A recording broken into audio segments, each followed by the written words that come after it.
Wakazi wa Ongata Rongai, kaunti ya Kajiado wametakiwa kuwa makini baada ya simba wawili wa kike kutoroka kutoka hifadhi ya taifa ya Nairobi.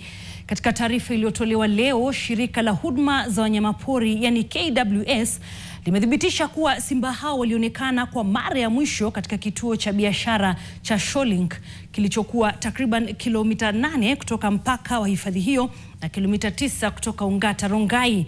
Kutokana na hali hii, KWS imetuma timu ya walinzi na madaktari wa wanyama kufuatilia na kurejesha simba hao salama katika hifadhi. Wakazi sasa wametakiwa kuepuka eneo hilo, kuwaweka watoto ndani na kuripoti tukio lolote.